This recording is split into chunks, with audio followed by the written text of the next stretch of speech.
आपसे कोई पूछ दे, कोई भी पूछ सकता है कि अ प्लस अ बराबर क्या होता है, अ जोड़ अ बराबर क्या होता है दोस्तों, तो ये होता है आ। अब देखिए ये पहले सवाल से इसका कनेक्शन है कैसे, ये क्या हो गया, ये हो गया ह्रस्व स्वर। जिसको बोलने में कम समय लगता है उसको ह्रस्व स्वर बोलते हैं, और जिसको बोलने में ह्रस्व से थोड़ा ज्यादा समय लगता है उसको दीर्घ स्वर बोलते हैं। तो स्वर होते हैं तीन प्रकार के, ऑप्शन नंबर सी यहां पे राइट हो जाएगा दोस्तों। एक होता है ह्रस्व स्वर, एक होता है दीर्घ स्वर, एक होता है प्लूत स्वर।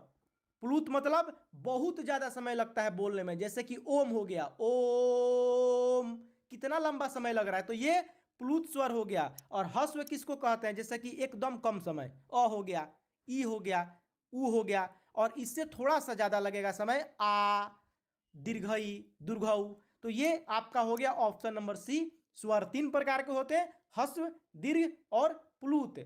अब देखिए दूसरा सवाल क्या है, दूसरा है कि हिंदी भाषा में वो कौन सी ध्वनियां हैं जो स्वतंत्र रूप से लिखी जाती है या बोली जाती है, मतलब उसको किसी के सहारे की जरूरत नहीं होती है। तो ऑप्शन नंबर ए आपका बिल्कुल बिल्कुल राइट हो जाएगा, क्योंकि स्वर जो होता है जैसे कि अ हो गया, आ हो गया, ई हो गया, इसको किसी के सहारे की जरूरत नहीं होती है। अब यहाँ पे क हो गया, ये व्यंजन है, इसको किसी के सहारे की जरूरत पड़ेगी, क्योंकि जब हम क बोलते हैं तो क में अ छुपा हुआ है, क हलंत अ बराबर क, तो क बोलिएगा क अ, तो क में अ आ रहा है ना, तो क को बोलने के लिए अ के सहारे की जरूरत है। अब टा है तो टा आ, तो इसमें आ छुपा है ना, तो टो को बोलने के लिए आ के सहारे की जरूरत है, मतलब टा को बोलने के लिए आ के सहारे की जरूरत है।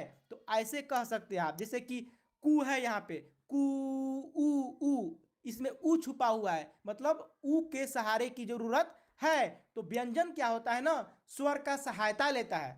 अब आगे देखिए, तो ये हो जाएगा आपका स्वर, इसको किसी के सहारे की जरूरत नहीं है, अ बोलना है तो अ में कुछ भी छुपा नहीं रहता है। अब अगला देखिए, ऊपर की ओर जाने वाला, ऊपर की ओर जाने वाला इस वाक्यांश का एक शब्द बनाइए, ठीक है, एक शब्द में इसको आपको निरूपित करना है कि ऊपर की ओर जाने वाला इसको क्या कहते हैं। इसको दोस्तों बोलते हैं ऊर्ध्वगामी।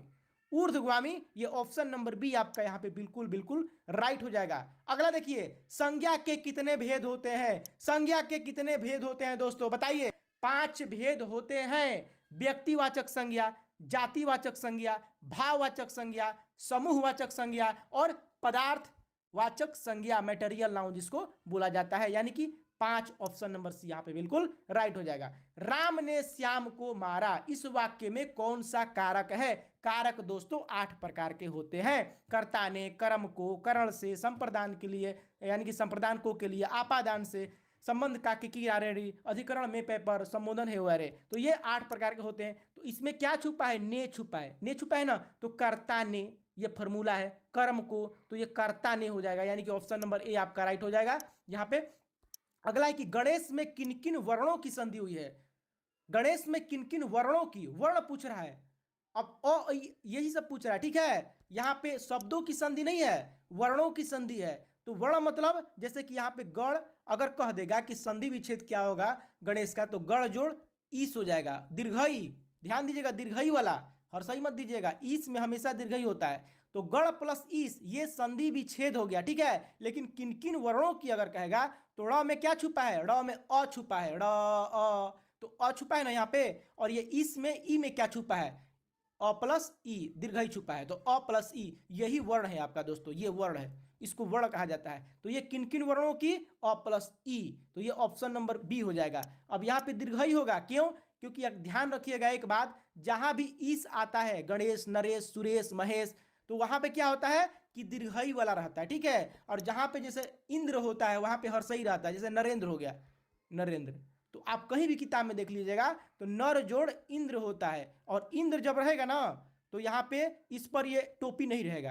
कहीं भी अगर इंद्र रहेगा, नरेंद्र, महेंद्र, सुरेंद्र, कविंद्र, तो उसमें इंद्र पे कभी भी टोपी नहीं रहता, और ईस जहां पे रहे, नरेश, सुरेश, महेश, ये सब उस पे हमेशा टोपी रहता है। जैसे नर जोड़ ईस होता है तो नर जोड़ ईस, ऐसा ही आपको कहीं भी दिखेगा, ठीक है। ये नहीं कि टोपी हटा देंगे ऊपर वाला, ये नहीं हटेगा, तो यहाँ पे इसीलिए टोपी रहेगा, क्योंकि यहाँ पे गढ़ जोड़ ईस हो जाएगा, ठीक है। और गढ़ में ड़ पर अ छुपा है, और ये ईस में यहाँ पे ई दीर्घ ई छुपा है, तो ये आपका ऑप्शन नंबर बी राइट हो जाएगा। अगला देखिए, गोल घर में कौन सा समास है? गोल घर में कौन सा समास है? तो यहाँ पे दोस्तों हो जाएगा आपका कर्मधारय समास। कर्मधारय समास क्या कहता है कि प्रथम पद दूसरे पद का विशेषता बताता है, ठीक है। जैसे कि गोल घर, इसका पहचान क्या है जो, देखो है जो, और ये के समान, के समान, ये छुपा रहेगा बीच में, ये छुपा रहेगा, है जो के समान। कैसे?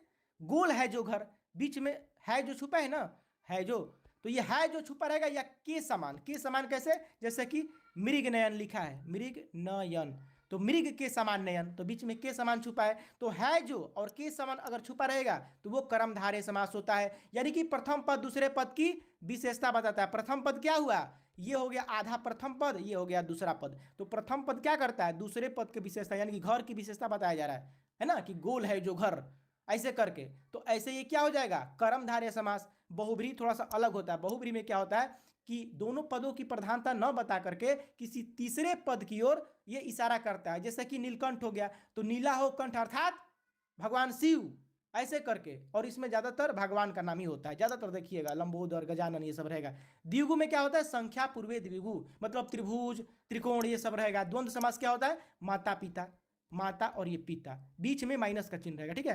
अब यहाँ पे अगला चलिए देख लेते हैं। अगला यहाँ पे सवाल है कि स्वयंवर शब्द में कौन सा उपसर्ग है? तो इसमें उपसर्ग मतलब शब्द के पहले जो आता है, ठीक है, शब्द के पहले जो आता है और उसका अर्थ बदल देता है। ऐसा नहीं कि अर्थ ना बदले, अर्थ पक्का बदलेगा।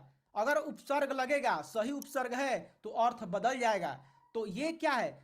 स्वयं, इसमें आपका ऑप्शन नंबर ए सही हो जाएगा, यानी कि स्वयं होगा इसमें उपसर्ग। जैसे कि आपको यहाँ पे लिखा है, मान लो हार लिखा है, ठीक है, तो हार में प्रो लगा देंगे तो इसका अर्थ बिल्कुल बदल गया। प्रहार, किसी भी प्रहार करना।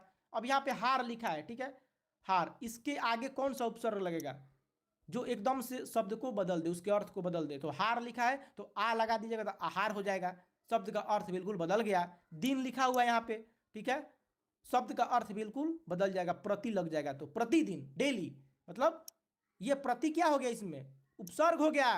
अब यहाँ पे लिखा हुआ है कि डर, ठीक है, डर एक अलग ही शब्द है, लेकिन इसके आगे अगर हम नी लगा देते हैं तो निडर हो जाएगा, मतलब शब्द का अर्थ बदल गया और ये नी जो हो गया वो उपसर्ग हो गया। इसी तरह से कर्ण लिखा है, कर्ण, इसके आगे अनु लगा दिए हम तो अनुकरण हो गया है, किसी का अनुकरण करना, फॉलो करना, तो ये हो गया अनु उपसर्ग हो गया इसमें। अगला देखिए, इनमें से पृथ्वी कौन सा शब्द है? पृथ्वी, पृथ्वी क्या है? देशज है, विदेशज है, तत्सम है, तद्भव है।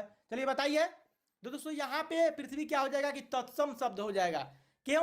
क्योंकि ये संस्कृत का मूल शब्द है जो अभी भी हिंदी में चलन में रहता है, मतलब संस्कृत का वो शब्द जो चलन में अभी भी है, उसी रूप में चलन में है, तो वो तत्सम हो जाता है। और बिगड़ा रूप जो होता है ना वो तद्भव हो जाता है। जैसे कि अग्नि है, अग्नि जो है वो तत्सम शब्द है, लेकिन इसी का बिगड़ करके आग हो गया तो ये तद्भव हो गया। और देश शब्द मतलब जो देश में पता नहीं चलता है कि उसका उत्पत्ति क्या है, और देश में मतलब वो यूज होता है, हमारे देश में यूज है। जैसे लोटा लिखा है, अब लोटा का उत्पत्ति पता ही नहीं, मतलब संस्कृत में तो ऐसा शब्द है नहीं, कहाँ से आ गया ये शब्द? देसी शब्द है, मतलब देसी लोग यूज करते हैं, लोटा, पगड़ी, ये सब, खिड़की, ये सब देशज शब्द हो गए, ठीक है।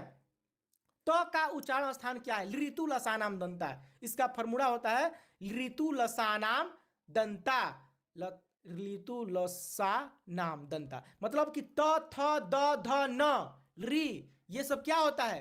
और दांती स, ये सब दांत से उच्चारण स्थान होता है। मतलब तो को बोलने के लिए आपको दांत की जरूरत पड़ेगी। आप कहिएगा कैसे दांत की जरूरत पड़ेगी? तो दोस्तों तो से लेकर के न तक आप बिना दांत में अपनी जीभ को सटाए बोल के दिखाइए। आप तो बोलिए और आपका जो जीभ है ना ऊपर वाले दांत में सटेगा, बिना सटाए अगर बोलिएगा तो ट बोला जाएगा, ठीक है, आपसे ट बोला जाएगा। तो थ द ध न स, ये सब बोलने के लिए क्या होता है ना कि दांत में सटाना जरूरी है, नहीं तो त नहीं बोलाएगा दोस्तों, ठीक है। ऊपर वाले दांत में हल्का सा जीभ ठेकेगा, सटेगा तबे बोलाएगा। तो ये क्या हो गया? तो का उच्चारण स्थान दंत हो गया। जैसे प है, प बोलने के लिए ओठ बिना सटे नहीं बोला जाएगा, तो प क्या है? ओठ, इसका उच्चारण स्थान ओठ है। क जो है अकु विसर्जनीय नाम कंठ है, इसका फॉर्मूला है, तो इसमें क्या क कंठ उच्चारण स्थान है, कंठ से होता है। नासिका अनुस्वार, जो नासिका लिखा है ना अनुस्वार, मतलब जो कंपनी लिखा है, तो ये अनुस्वार जो है ये नासिका से हम लोग नाक से बोलते हैं कंपनी। और ह, जैसे कि कह लिखा है ह, ये कंठ से बोला जाता है, ह ये कंठ से निकलता है। कामसूत्र पुस्तक के लेखक कौन है? कामसूत्र के लेखक दोस्तों वात्स्यायन है। ठीक है, ये बहुत ही इंपॉर्टेंट सवाल है। कमायनी के जो शंकर प्रसाद है और ये रास तरंगरी के जो है ये कल्हड़ है। ठीक है, अर्थ के अनुसार शब्दों के कितने भेद होते हैं? अर्थ के आधार पर शब्द के दो भेद होते हैं, सार्थक और निरर्थक। सार्थक और निरर्थक दो अर्थ के आधार पे भेद होते हैं। सार्थक मतलब जिसका कोई अर्थ निकले और निरर्थक मतलब होता है जिसका कोई अर्थ न निकले। जैसे कि मान लो कोई शब्द हो गया इंडिस पिंडिस, कुछ भी आप बोल दीजिए, एंगड़ी बोल दिए, अब उसका कोई अर्थ ही नहीं है तो इसका क्या मतलब निकलता है? मतलब अगर ऐसे पूछ दे अगर एग्जाम में कि अर्थ के आधार पर शब्द के कितने भेद होते हैं, तो दोस्तों दो होते हैं, सार्थक और निरर्थक। लेकिन अगर पूछ दे कि उत्पत्ति के आधार पर शब्द के भेद कितने होते हैं, तो उत्पत्ति के आधार पर शब्द के चार भेद होते हैं, तत्सम, तद्भव, देशज और विदेशज। ठीक है, ये उत्पत्ति के आधार पे हो गया। तो ऐसे ही पूछ के एग्जाम में कंफ्यूज करता है। 1 और 11 होना, इस मुहावरे का क्या अर्थ है? 1 और 11 होना मतलब कि एकता में शक्ति होना। अगर दोनों भाई मिल जाए तो 1 और 11 हो जाएंगे, कोई इनको हिला नहीं सकता है।